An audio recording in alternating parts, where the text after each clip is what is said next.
West, who says that there's a hilarious collection of tweets from the Champion Showdown on U.S. Chess Moments.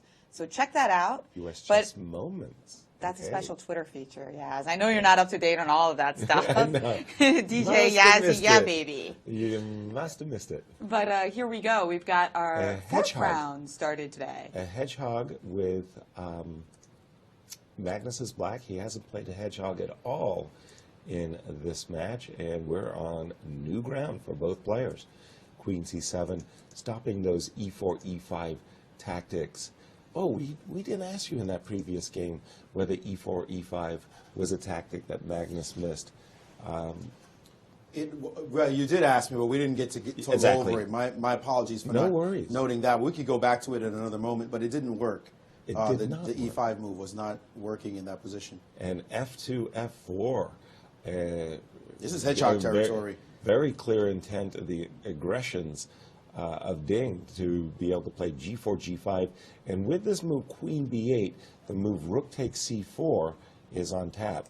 Capturing with the queen would have walked into a discovery, but now the c4 pawn is hanging. Everybody usually just plays b2, b3 in this moment. Ding. Surprising he has taken so long. He's played g4. G4 and Magnus with h5 instantly. A significant sharpening of the game. Knight g4 and g6. G6. Ding has calculated just at this moment with black's king in the middle of the board and the pawn hanging on e6 that he's going to ignore such things as simple material, which Magnus said, gift me the pawn on c4, and now asking, what did you do this for? After king takes, Ding must prove something right at this moment, that this sacrifice was more than just intuitive after king takes, because otherwise he's just lost material. Remember that great king hunt. F7. Maybe he was thinking that king on f7.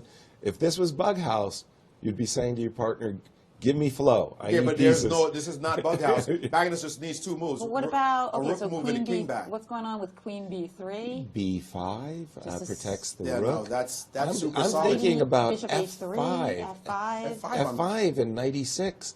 Get that guy in there.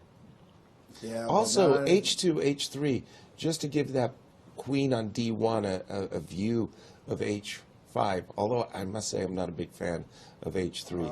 I like f5. Let's go. F5 looks like the only move. But now he's played bishop back to f1, first attacking the knight. Paradoxical looking. I almost want to sack and exchange on c3 when I see a move like that. What if you take on c3? That's a very good exchange sacrifice, and take the pawn on e4. Look at Magnus. When Magnus starts to think about interesting ideas, he always does this. Remember we look at Gary with the watch and all that? Yeah. Magnus always grabs a pawn or a knight, a couple of pawns as he's doing now, starts to play with it. Something is going on in his head. He just reached for it just at this moment in the game, and he is evaluating. I think he's evaluating. He can take on e3 first, too. If he takes on e3, then the e-pawn doesn't hang. Rook takes c3, you get the pawn. That's the point of the sacrifice. That's pawn number 2. Although knight c6 does. The bishop on e4 can. Yeah, but I don't want to give up that bishop. I like my bishop. I would like to keep it if possible. If not, but otherwise he should just move his rook. Yes. Why is this bishop on f1 is the real question. Well, what he has in mind is if you drop back with the rook immediately, then he wants to play f5. And after e5, queen b3 is a check. Or even, right, because knight c5 would stop queen b3's effectiveness, but f5 first, and then the whole thing happens. That's a good point. There has to be an exchange sack right now. I'm sorry. Exactly. Well, okay, so rook c3, rook c3. Knight e3 first. Take on e3. And then take on d4. And the exchange sack on d4 was what he was thinking about. Instead, removing this strong knight. Although that doesn't win any material like the other one did. And then b5 was b5. played. Because, to stop bishop c4? d5 would have threatened bishop c5, but that would open too many lines. I don't know what just happened. But rook g3 here by Ding.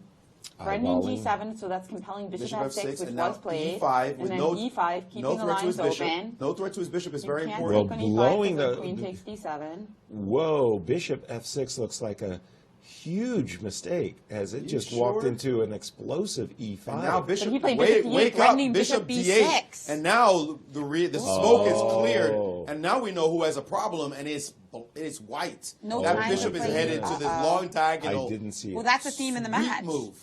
So takes on d6, there's no time because bishop b6. Yes. Oh, what a move. That dark square bishop. Magnus understood when he took the dark square bishop in the first place that he would have Oh, one. boy. So But that's where do why we he run? sacrificed. Where do we run with the queen? Well, you're not running. If we play queen d3, bishop b6 is just crushing. There's no we have stopping to play bishop rook b6. e3. There's Yeah. no stopping bishop b6, guys. This is crush. This is over. This is exactly Wow. what hedgehog players dream about. He might be thinking of sacrificing on g7. No, that's not going Wow, anywhere. This is over. That was a great trap. A great move. Oh, yeah. Well, I saw e5, and that was like instant. You're done. Bishop d8, and the table's turned on a single move. And now there's no, there's no defense to There is bishop no b6. defense. The bishop on f1 creates this unique mating setup. Everything is boxed. His queen can go to a7 as well. After the bishop lands on b6, queen can pile up on whatever's sitting on this diagonal. You'll be in full defense mode, and he's just going to eat whatever he wants. And it's just the fact that White's king has no pawn shield against these rapacious bishops. Look at those bishops. They're going to be Stunning. on those. Yeah. b5 was a mistake. Killer By the bishops, way, queen takes how e6. deep? I love that mate. How deep was b5?